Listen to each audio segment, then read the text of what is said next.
નમસ્કાર મિત્રો, હું ભૂપેન્દ્રસિંહ રાવલ અને રાવલજીની રેશનલ સભા રાવલજી વાચમાં ફરી એકવાર સૌનું સ્વાગત છે. મિત્રો, અમેરિકા વિશે ઘન કલ્ચર એવા શબ્દો બહુ વપરાતા હોય છે. હમણાં મેં એક બે દિવસ ઉપર થોડા દિવસ પર વાઇબ્સ ઓફ ઇન્ડિયા કે એવું એક ચેનલ છે આપણી સ્થાનિક, સમીર પરમારની ચેનલ છે. તો એમાં સમીર પરમારભાઈને મેં ઇન્ટરવ્યૂ આપ્યો હતો ગન કલ્ચર વિશે. અને બીબીસી ગુજરાતી ઉપર એક શું કહેવાય ટેલિફોનિક ઇન્ટરવ્યૂ આપ્યો હતો. એમને કોઈ લેખ લખવો હતો, તો થોડીક માહિતી મેં આપી હતી. પછી મને થયું કે મારા જે નિયમિત જે શ્રોતાઓ છે એમના માટે પણ મારે થોડુંક વિસ્તારથી સમજાવવું જોઈએ. કારણ કે બધા એ બધી ચેનલો જોતા હોય ના જોતા હોય,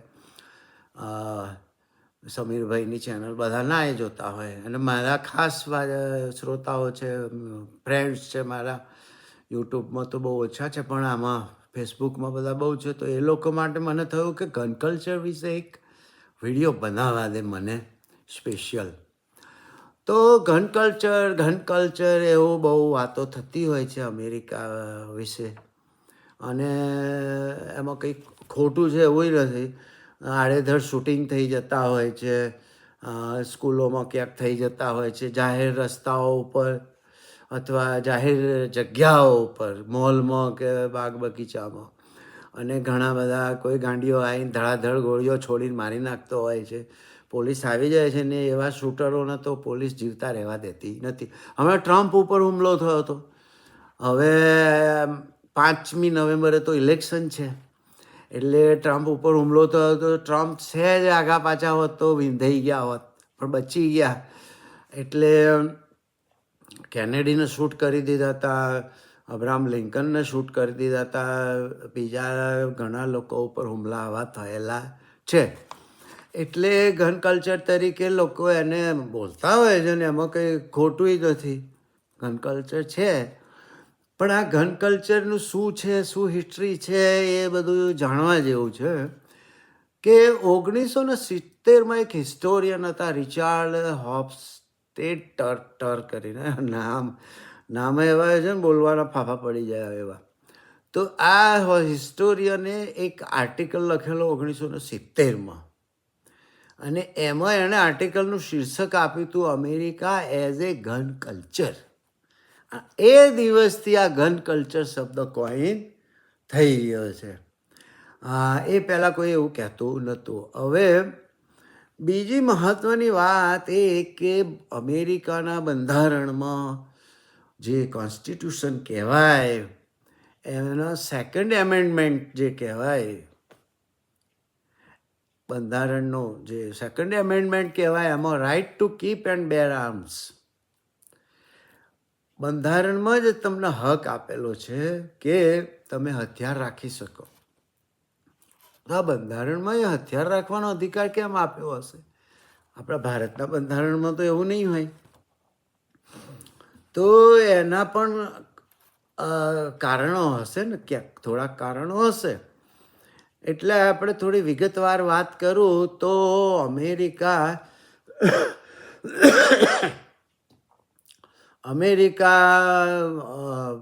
કોલમ્બસે શોધ્યું, સ્પેનનો હતો ને દક્ષિણ અમેરિકાથી પછી બધું શોધતો ઉત્તર અમેરિકા ખંડમાં આવી ગયો ને એ બધું. એટલે વસ્તી ધીમે ધીમે વધી. એટલે મૂળ અમેરિકામાં રેડ ઇન્ડિયન્સ કે આપણે કહીએ છીએ, પણ એ ખરેખર નેટિવ અમેરિકન્સ કહેવાય. કારણ કે જે કોલમ્બસે એ ઇન્ડિયા શોધવા નીકળ્યો હતો. એટલે એ જ્યારે અમેરિકા પહોંચી ગયો ત્યારે એને એમ કે ઇન્ડિયન્સ મળ્યા એમ, પણ કલરમાં બ્રાઉન હતા એટલે એને રેડ ઇન્ડિયન્સ કીધું. વાસ્તવમાં એ કોઈ ઇન્ડિયન્સ ઓરિજિનલ ના કહેવાય, પણ ઠીક છે, હવે એક તો નામ પડી ગયું. પણ હવે એ નેટિવ અમેરિકન્સ, હવે નેટિવ અમેરિકન્સનો આ બધો દેશ હતો. એ લોકો બધા ખૂંખાર હોય, આ તે, અને આમે ખૂંખાર ના હોય તો એ પારકું કોઈ આવે તો તમને અસલામતી લાગે તો તમે હુમલા કરવાના જ છો. સર્વાઈવલ માટે બંને બાજુ ઝઘડા થવાના છે. નેટિવ અમેરિકન્સ બધા હાવ ખરાબ હતા એવું નથી, પણ એમને બી જીવવું હોય ને આ લોકોને જીવવું હોય ને આ તો બહારના દેશથી ગયેલા કોઈ જ ના હોય, એટલે આમને પણ જીવવું હોય. એટલે આ બધા વસાહતીઓ યુરોપના દેશોમાંથી ગયેલા એ લોકો પહેલેથી જ સ્વરક્ષણમાં, સેલ્ફ ડિફેન્સ માટે બંદૂકો રાખતા એ વખતથી જ થઈ ગયેલા અમેરિકા વસ્યું ત્યારથી જ.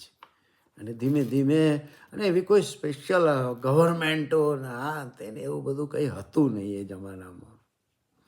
એટલે આ લોકોને જાતે જ રક્ષણ કરવું પડે. પોલીસ નહોતી, ના આર્મી હતી, કશું જ નહોતું. મિત્રો તમને નવાઈ લાગશે કે હા, પછી તમને કહું કે ત્યાં બ્રિટિશરોનું રાજ ચાલતું હતું. કારણ કે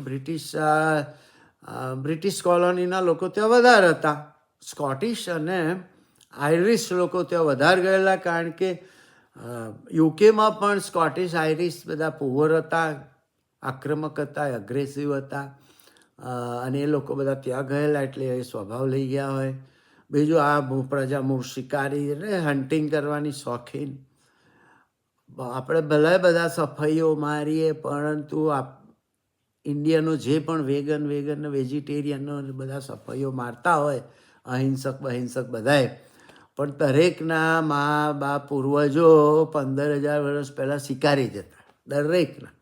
કારણ કે 12થી 15,000 વર્ષ પહેલાં ખેતી શરૂ થઈ ત્યાં સુધી તો બધા માંસ મટન જ ખાતા હતા. એટલે આ બધી પ્રજા મૂળ તો શિકારી, હન્ટિંગની શોખીન હતી, સેલ્ફ ડિફેન્સ હતું, અને કોમ્પિટિટિવ શૂટિંગની શોખીન હતી, હરીફાઈ માટે કોણ નિશાન તાકે છે ઠોકો. એટલે એ રીતે આ પ્રજાનું ત્યાં એ થયું. હવે બ્રિટિશરો જોડે માથાકૂટ થઈ, એ બધું આખો ઇતિહાસ પાછો બહુ લાંબો થઈ જશે. પરંતુ બ્રિટિશરો જોડે માથાકૂટ થઈ તો ત્યાં અમેરિકન રેવોલ્યુશનરી વોર ચાલુ થયું. સ્વતંત્રતાની ઇન્ડિપેન્ડન્સની લડાઈ ચાલુ થઈ. એ વોર ઇન્ડિપેન્ડન્ટ વોર કહેવાય છે. તો એ વોર થયો 19 એપ્રિલ 1775 આ વોર ચાલુ થયું. અને એ વોર પૂરું થયું સપ્ટેમ્બર 1783, 3 સપ્ટેમ્બર 1783 પેરિસમાં ટ્રીટી થઈ બ્રિટન અને અમેરિકન વચ્ચે. ત્યારે એ વોર પૂરું થયું ગણાય. તો 8 વર્ષ 4 મહિના અને 15 દિવસ આ વોર ચાલ્યું, સ્વતંત્રતાની લડાઈ ચાલી. તો મિત્રો આજે તમને કહું કે અમેરિકાનું લશ્કર, આર્મી વર્લ્ડમાં નંબર 1 ગણાય છે, રાઈટ. એ સમયે અમેરિકા જોડે ના બજેટ હતું, ના આર્મી હતું. અમેરિકા જોડે કોઈ ટ્રેન્ડ લશ્કર જ નહોતું. તો લશ્કર શું હતું? નાગરિક દળ. જે નાગરિકો હતા એ જ સોલ્જરો, જે નાગરિકો હતા એ સોલ્જરો હતા, જે લોકો હતા, પ્રજા હતી, એ જ લશ્કર હતું. એટલે અમેરિકાનું કલ્ચર છે ને એ મિલિશિયા કલ્ચર કહેવાય, મિલિટરી કલ્ચર પહેલેથી જ. દરેકના ઘરમાં બંદૂક હોય ને દરેક જણ હાકલ પડે એટલે લડવા નીકળી પડે, બંદૂક લઈ ચાલો. આ સ્વતંત્રતાની લડાઈ અંગ્રેજો સામે થઈ, બ્રિટિશરો સામે. ત્યારે લશ્કર કોઈ હતું નહીં, બજેટ નહોતું. ત્યારે લડતું હતું કોણ? નાગરિકો જ લડતા હતા. અને દરેક નાગરિકો જોડે બંદૂકો હતી અને ફરજિયાત હતું. દરેક નાગરિકે લશ્કરી સેવા આપી, લશ્કરમાં લડવું, બંદૂક રાખવી ફરજિયાત હતું. જેમ ગુરુ ગોવિંદસિંહે તલવાર રાખવાનું ફરજિયાત કર્યું હતું ખાલસા પંથમાં, એવી રીતે અહીં ફરજિયાત હતું. તો જ્યોર્જ વોશિંગ્ટનના લશ્કરમાં કોણ હતું? આર્મીના ટ્રેન્ડ સૈનિકો હતા? ના ભાઈ ના, કોઈ હતું જ નહીં. બજેટય નહોતું તો મફતિયા લડવા આવતા હતા બધા. તો એના લશ્કરમાં પાદરીઓ હતા, ધર્મગુરુઓ, બાઇબલ ભણાવતા બંદૂક લઈને લડવા આવતા હતા. શિક્ષકો હતા, ખેડૂતો હતા, ખેતરોમાં કામ કરતા મજૂરો હતા, હથિયારો તૈયાર કરતા લુહારો હતા, સુતારો હતા. તમામ લોકો લશ્કરમાં હાકલ પડે એટલે એ પેટ્રિયોટ કહેવાય, આવી જ જાય દેશભક્તો. બંદૂકો લઈને, પોતપોતાની બંદૂકો લઈને આવી જતા. આવા લશ્કર વડે જ્યોર્જ વોશિંગ્ટને 8 વર્ષ યુદ્ધ કર્યું અને બ્રિટિશરોના ટ્રેન્ડ લશ્કરને ભગાડ્યું. અને પેરિસમાં ટ્રીટી થઈ અને લોર્ડ કોર્નવાલિસ શરણે થઈ ગયો હતો, સરેન્ડર થઈ ગયો હતો. ને એ જ લોર્ડ કોર્નવાલિસ પાછો ઇન્ડિયા આવેલો. એટલે જે સદીમાં, જે સેન્ચુરીમાં અમેરિકાએ બ્રિટિશરોને કાઢી મૂક્યા મારીને, એ સેન્ચુરીમાં આપણે ગુલામ થયા.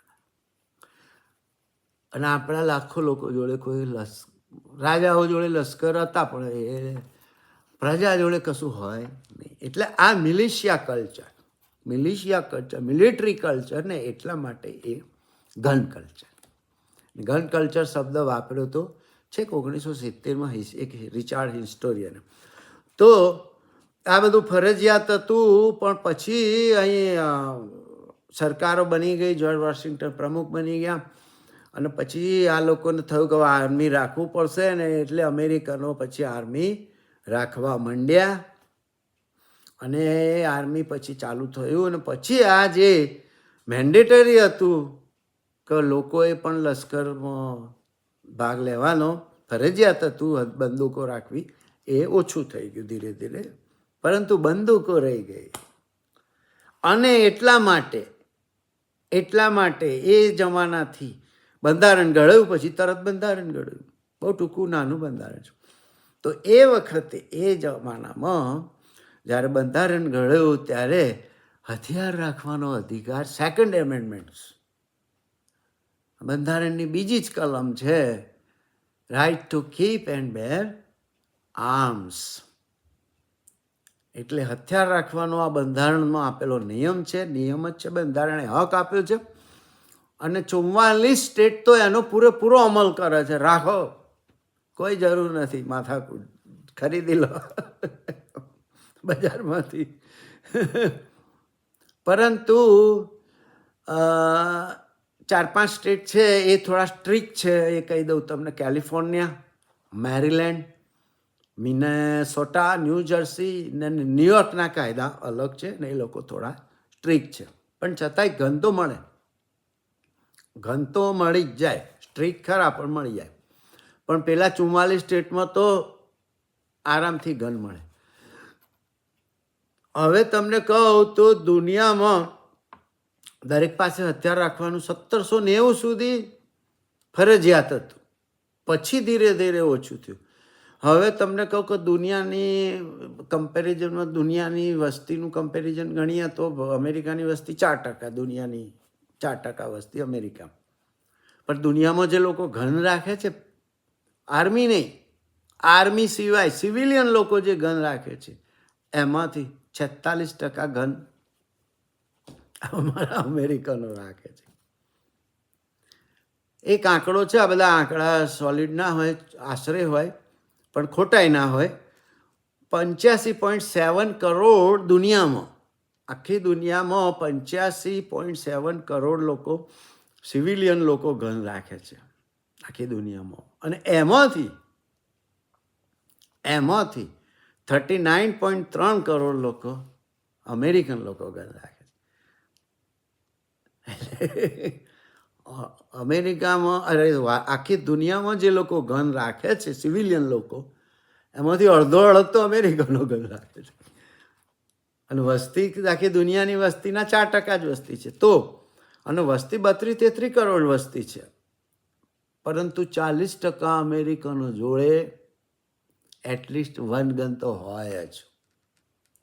અમેરિકામાં એવું કહેવાય છે કે 100 માણસોએ 120 ગન હોય છે. 100 માણસોએ 120 ગન હોય છે.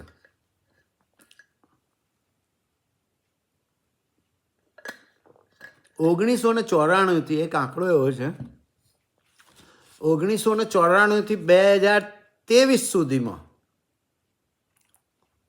ગઈ સાલ સુધીમાં 28% ગન ઓનરશિપ વધી છે. 28%.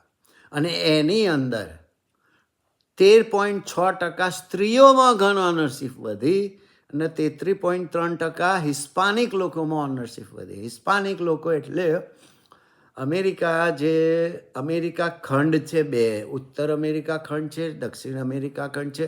ઉત્તર અમેરિકા ખંડની અંદર USA, ઉપર કેનેડા અને નીચે મેક્સિકો છે. અને નીચે એનાથી નીચે પછી દક્ષિણ અમેરિકા ખંડમાં બહુ બધા દેશ છે. બ્રાઝિલ છે, આર્જેન્ટિના છે, પેરુ છે, ઉરુગ્વે છે, ચીલી છે, પેલા ગ્વાટેમાલા ને પનામા ને કઈથી કઈ બધા નાના નાના દેશો ઘણા બધા છે. તો એ જે દક્ષિણ અમેરિકા ખંડના કોન્ટિનેન્ટની વાત છે. એ ખંડના આપણે શું છે યુએસએને જ અમેરિકા કહીએ છીએ. યુનાઇટેડ સ્ટેટ્સ ઓફ અમેરિકા જે અમે રહીએ છીએ એને આપણે અમેરિકા જનરલી કહીએ છીએ. પરંતુ દક્ષિણ અમેરિકા ખંડની અંદર જે બધા દેશો છે એમાંથી જે વસ્તી અમેરિકા આવે છે ને હિસ્પાનિક કહેવામાં આવે છે. મેક્સિકોમાંથી જે આવે એને પણ હિસ્પાનિક કહેવાય, કે ત્યાં સ્પેનિશ ભાષાનું ચલણ વધારે છે, કારણ કે સ્પેનિશ લોકો ત્યાં વધારે આવેલા, અને બ્રાઝિલમાં પોર્ટુગીઝ કોલોની હતી એટલે પોર્ટુગીઝ ભાષાનું ચલણ વધારે છે. તો આ બધા હિસ્પાનિક લોકોમાં 33.3% ગન ઓનરશીપ વધી. અને તમને નવાઈ લાગશે આંકડો આંચકાજનક કે પેન્ડેમિકમાં કોરોના સમય 20 લાખ ગનો વધારે ખરીદાઈ છે. પેન્ડેમિકમાં જ 20 લાખ ગનો ખરીદાઈ છે. લોકો સર્વાઈવલને મારે બીકના મારે ખરીદતા હોય. તો મિત્રો આ રીતે આને ગન કલ્ચર એટલે કહેવામાં આવે છે કે સૌથી વધારે ગન અમેરિકનો રાખે છે, બહુ સહેલાઈથી મળે છે. અચ્છા, અહીં 2 જાતના કાયદા છે. દરેક સ્ટેટના અલગ કાયદા રાખવાની એ છૂટ છે. ફેડરલ ગવર્મેન્ટ એટલે સેન્ટ્રલ ગવર્મેન્ટના કાયદા ગનના અલગ હોય. નેશનલ ફાયર આર્મ્સ એક્ટ અલગ હોય છે, અને એ એક્ટ મુજબ જે હથિયારો પ્રોહિબિટેડ હોય એ રખાય નહીં. એની અંદર મશીન ગન આવી જાય, શોર્ટ બેરલ રાઇફલો આવી જાય, ને બહુ મોટા હેવી સાયલેન્સર ને બહુ મોટા હેવી ફાયર આર્મ્સ હોય એ બધા એમાં આવી જાય. એટલે એ રિસ્ટ્રિક્ટેડ હોય છે. દરેક સ્ટેટ વાઇઝ કાયદા અલગ અલગ હોય છે ગન રાખવાના. 18 વર્ષથી ઉપરના દરેક ગન રાખી શકે. આજે મેં કહ્યા California, Maryland, Minnesota, New Jersey, New York, એમાં કાયદા થોડા સ્ટ્રિક્ટ છે, પણ છતાંય એમાંય લાઇસન્સ મળી જાય. લાંબી નળીઓવાળી જે 12 બોર આપણે કહીએ છીએ ને 12 બોર ને એવી લાંબી નળીઓવાળી ગનોનો અલગ હોય છે. નાની હેન્ડગન ને રિવોલ્વરો માટે અલગ હોય છે. કન્સીલ્ડ એટલે છુપું રાખવાનું હથિયાર. નાની રિવોલ્વર તમે ખિસ્સામાં રાખો અથવા તો અંદર છુપાઈને રાખો, એના માટે લાઇસન્સ જરૂરી હોય છે. બહાર લટકતી ખભે લટકાઈને ફરવી હોય એ ગનો, એના માટે કોઈ લાઇસન્સની જરૂર નથી હોતી. આપણે તો PSI PI જે ગન બહાર લટકાઈને ફરતા હોય છે પાછળ, એવી રીતે લટકાઈને જો તમારે ગન ફરવું હોય તો તમારે કોઈ લાઇસન્સની જરૂર હોતી નથી. એવું ઘણા બધા સ્ટેટોમાં એવું હોય. દરેક સ્ટેટમાં જુદું જુદું હોય છે. અમારા પેન્સિલ્વેનિયામાં ને અમારી કાઉન્ટીમાં કન્સીલ્ડ ગન રાખવી હોય છુપાવીને તો લાઇસન્સ જોઈએ. બહાર લટકતી રાખવી હોય તો લાઇસન્સ જોઈએ નહીં. અને પેલું કન્સીલ્ડનું લાઇસન્સ પણ તરત મળી જાય. પોલીસને ફોન કરો, ઇન્ટરવ્યૂ આપી આવો ને તરત મળી જાય. ઘન અહીં ગાળે વોલમાર્ટમાં હું દૂધ લેવા જાઉં છું, વોલમાર્ટમાં દૂધાઈ મળે, ઘનાઈ મળે, શાકભાજી મળે, ટોમેટાઈ મળે ને ઘનાઈ મળે, કપડાએ મળે ને ઘનાઈ મળે, ટીવી મળે ને ઘનાઈ મળે. ખાલી લાઇસન્સ આપવું, ચેક કરી લે તમારું બેકગ્રાઉન્ડ કે કોઈ ક્રિમિનલ રેકોર્ડ નથી, ઓકે. ગન તમારે કન્સીલ રાખવાની છે કે ના, ઓકે, $500 નાની મસ્ત રિવોલ્વર મળી જાય. તો ગનના કાયદા, લાઇસન્સ ક્યાં રાખવા ક્યાં ના રાખવા, કઈ રીતે, એ બધું તમને કહું તો એના થોડાક પેરામીટર્સ છે. તો લોંગ નળીઓ, લાંબી નળીઓવાળી મોટી ગનો શિકાર કરવા જોઈએ એ, અને હેન્ડગન નાની, અને રિવોલ્વરો ને જે પિસ્તોલ કહો જે કહો એ બંને માટે અલગ અલગ હોય.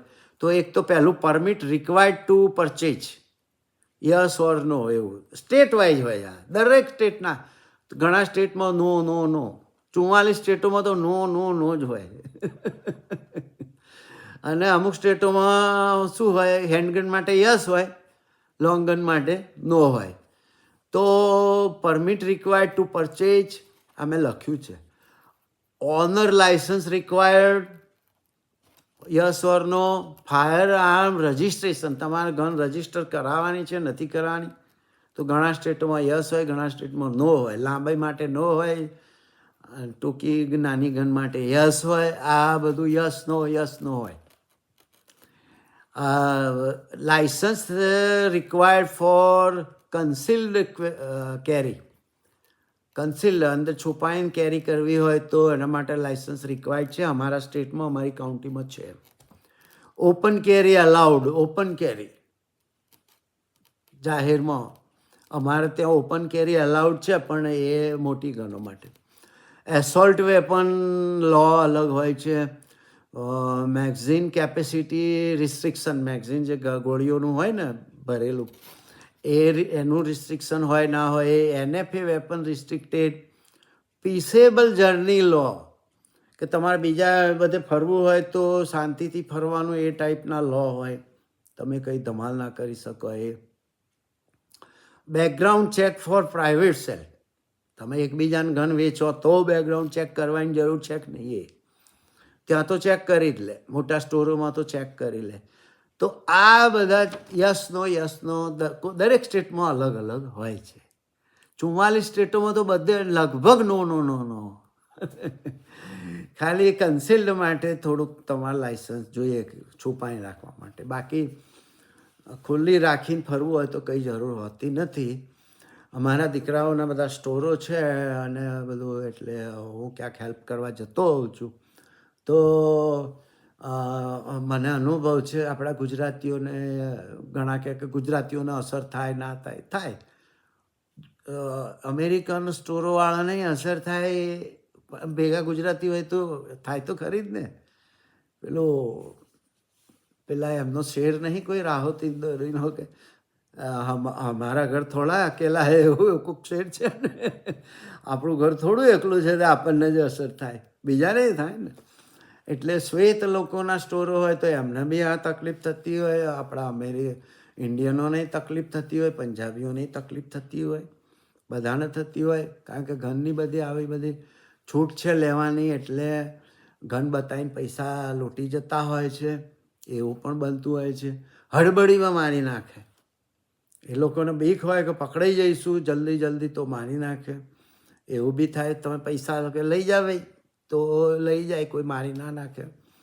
પણ આપણે બહુ પ્રતિકાર કરવા જઈએ અને એને બીક હોય. કારણ કે અમેરિકામાં દરેક સ્ટોરોમાં રજિસ્ટર, જે તમે ગલ્લો કહો છો પૈસા મૂકવાનો, એની નીચે એક પેનિક બટન હોય છે. અને એ પેનિક બટન દબાવો તો 4 મિનિટની અંદર પોલીસ આવી જાય છે. એટલે પેલાને ખબર હોય છે કે 4 મિનિટમાં પોલીસ આવી જશે, કારણ કે ગન જોઈને પેલો નીચે દબાઈ જ દે.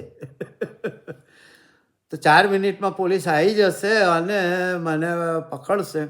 એટલે એ પણ હડબડીમાં 4 મિનિટમાં જે $100-200 મળ્યા લઈને જતું રહે. તો એવા ટાઈમે તમને ગોળી મારી દે. એટલે મને પોતાને જ ગન બતાવીને એક અશ્વેતભાઈ રાતે હોંજે લઈ ગયો હતો. પણ મને થયું હતું, ગુસ્સો તો આવી ગયો હતો કે પરંતુ મને પછી મારા દીકરાઓની સલાહ યાદ આવી ગઈ ઓચિંતી, કે લઈ જશે તો $200 લઈ જશે, $300 લઈ જશે. પપ્પા જીવ જતો રહેશે તો પાછો નહીં આવે, તો આપી દેવાનું. અને દીકરાઓને ખબર, એટલે સ્ટ્રિક્ટલી મને નિયમિત કે જોજો હા પપ્પા, આવું કદી થાય તો પૈસા આપી દેજો, પણ તમે હામાં ના થતા. અને મને યાદ આવ્યું, મેં કીધું લઈ જા ભાઈ. ને આપણા ગુજરાતીઓ હોશિયાર હોય છે, ગલ્લામાં બહુ પૈસા રાખતા નથી. $200-300 વધારે પૈસા થાય એટલે કવરમાં ભરીને શેફ તિજોરી હોય નીચે ઘણીવાર તો જમીનમાં તિજોરીઓ દાટેલી હોય, ખાલી કવર જાય એટલી જ જગ્યા હોય, તો એ બધામાંથી પૈસા નાખી દેતા હોય છે. એટલે બહુ ગલ્લામાં પૈસા હોતા નથી. પણ શ્વેત લોકો આનો પ્રતિકાર કરતા હોય છે. ઘણીવાર તો એ નીચા નમે હો સોરી કરીને ગભરાઈને નીચે નમે, નીચેથી બંદૂક કાઢીને ઊભો થાય અને ઠોકી દે. એટલે એ લોકો ઘણીવાર તો લૂંટારાઓને જ પાડ દેતા હોય છે સ્ટોરોવાળા. એવું નથી કે લોકો બહુ ફાઈ જાય. સ્ટોરવાળા પોતે ગન રાખી શકે સ્વરક્ષણ માટે, માર દે. અને દુકાનની અંદર સ્ટોરની અંદર તમે એને મારી દો તો તમારી ઉપર કંઈ કેસ થતા નથી, સ્વરક્ષણમાં તમે છૂટી જાઓ છો. પણ બહાર જતો રહ્યો તમારી ને પછી જો તમે એને ગોળી મારો તો તમારી ઉપર પાછી અવળી કેસ થઈ જાય તો ફસાઈ જાઓ. પણ એવું કરવાની જરૂર નહીં, દુકાન બહાર જતો રહે તો જવા દેવાનું. એટલે આવી રીતે હોય છે. અને સિક્યોરિટી સિસ્ટમ હોય છે. દુકાન ખોલો એટલે 60 સેકન્ડની અંદર ફટાફટ જઈને જે અલાર્મ મૂકેલો હોય તો તમારો પાસવર્ડ દબાઈને એન્ટર દબાવી દેવાનું, એટલે અલાર્મ વાગે નહીં. ને તો જોર જોરથી અલાર્મ વાગે, પોલીસ આવી જાય. દુકાન બંધ કરી નીકળો તમે ત્યારે પણ અલાર્મ કોડ તમારો દબાઈને દોટ મૂકીને બહાર આવીને 60 સેકન્ડમાં વાંકીને જતું રહેવાનું, નહીં તો અલાર્મ વાગી જાય. એટલે રાત્રે તમારી ગેરહાજરીમાં કોઈ કાચ તોડે અંદર ઘૂસે તો એને તમારા પાસવર્ડ ખબર હોય નહીં, અને 60 સેકન્ડ થઈ જાય એટલે જોર જોરથી અલાર્મ વાગે, એ ગભરાઈ જાય, એટલે એને ભાગી જવું પડે. અને જો ઊભો રહ્યો તો પોલીસ આવીને પકડી જાય. 4 જ મિનિટમાં, 5 મિનિટમાં પોલીસ આવીને પકડીને લઈ જાય. અમારા એક નાના દીકરાના સ્ટોરમાં એવું થયું હતું. પાછળથી ભાઈ ઘૂસી ગયો, અલાર્મ વાગી ગયું, પોલીસને ખબર પડી ગઈ. પેલા ભાઈને બહુ સમજ પડી નહીં, અને એ પરચુરણ હોતતા હતા. બહુ પૈસા તો મળે નહીં, ચેન્જ પડ્યું હોય અને સિગરેટ બિગરેટ પડી હોય તો એ બધું લે, બીજું તો શું લે. એટલામાં પોલીસ આવી ગઈ અને મારો દીકરો જાય પહેલાં તો પોલીસ પહેલાં પકડીને લઈ ગઈ. એટલે ગન કલ્ચરના નુકસાન છે, બધું જ છે. કન્ઝર્વેટિવ લોકો એવું કહે છે કે ભાઈ અમારે સેકન્ડ એમેન્ડમેન્ટમાં અમને રાઇટ ટુ કીપ ગન મળેલું છે તો અમારે એ જોઈએ જ.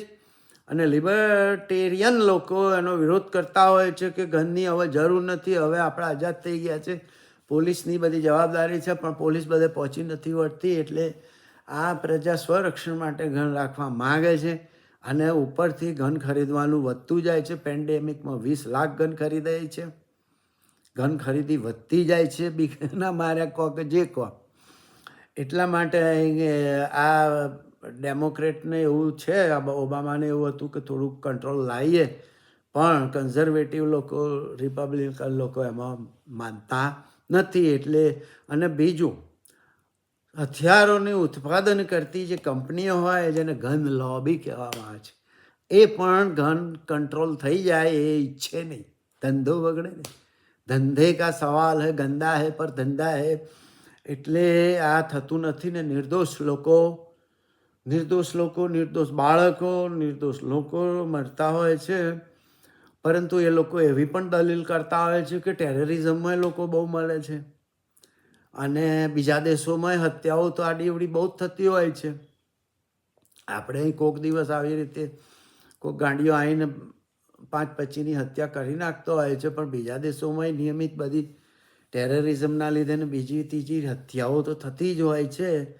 પણ આ બધું જસ્ટિફિકેશન કંઈ કામનું ના કહેવાય. જસ્ટિફાય તો હત્યા એટલે હત્યા છે, અને જસ્ટિફાય તો કરાય નહીં, કોઈ પણ હિસાબે જસ્ટિફાય કરાય નહીં. પરંતુ આ બધા કારણોસર એ ગન રાખવી યોગ્ય છે કે ના રાખવી યોગ્ય છે, એ બધું લોકોની વિચારસરણી ઉપર આધારિત છે. ગુજરાતીઓ બધા બહુ ગન રાખતા હોતા નથી, કારણ કે એમને એવું કે ઘરમાં ગન હોય તો છોકરા બોકરા લઈ જાય ને કંઈ ખોટું કરી બેસે ને, તો મોટાભાગના ગુજરાતીઓ ગન રાખતા હોતા નથી. અને રાખતા હોય તો બહુ સિક્રેટ રાખતા હોય. જાહેરમાં બધી આ જે શ્વેત પ્રજાના ઘરમાં મોટી હન્ટિંગની ગનો જ્યાં ત્યાં મૂકેલી હોય, એવું ગુજરાતીઓને હન્ટિંગનો શોખ ના હોય એટલે એવું ના રાખતા હોય. નાની ગનો કન્સીલ્ડ ગુપ્ત રીતે રાખતા હોય. પણ આ લોકો અમેરિકન પ્રજા તો બધી ગનો પડી હોય ને એ લોકો હન્ટિંગના શોખીન છે, એટલે હન્ટિંગ કરવાની છૂટ હોય છે. અહીં બધા હરણો છૂટ પડતા હોય છે, પણ સરકારના નિયમ હોય છે, આડેધડ હન્ટિંગ થાય નહીં. અમુક વર્ષના અમુક દિવસોમાં જ છૂટ આપતા હોય છે કે આ દિવસોમાં આટલી તારીખથી આ તારીખ વચ્ચે જ હન્ટિંગ કરવાનું, અને લોકો એ નિયમ પાળતા હોય છે. સ્વેચ્છાએ, સ્વયંશિસ્તથી એ નિયમ પાળતા હોય છે. એટલે આ બધું ચાલે છે. આપણી જેમ આડેધડ બધા નિયમો ના પાડે એવું છે નહીં. પરંતુ ગન કલ્ચરથી એવું ગભરાઈ જવાનું ગુજરાતમાં કે આપણા ભાઈઓ ગભરાઈ જાય ને એવું છે નહીં. અહીં બધું સલામત છે. કોઈક દિવસ આવું કોઈક થતું હોય છે, એવું તો બધે થતું હોય છે, પણ જસ્ટિફાય તો ના થાય. પરંતુ સલામત છે. પોલીસ તરત આવી જાય, ફોન કરો તરત આવી જાય, પેનિક બટન દબાવો તરત આવી જાય, અને એમ રસ્તામાં સલામત છે. રાતે બધા ફરતા હોય છે, કોઈ એવી ટેન્શન હોતું નથી.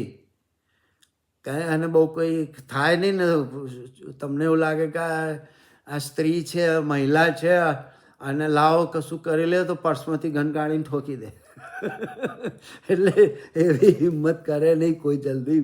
ન્યુયોર્કમાં આખી રાત સ્ત્રીઓ ફરતી હોય છે. એટલે એ રીતે અહીં સલામતી છે.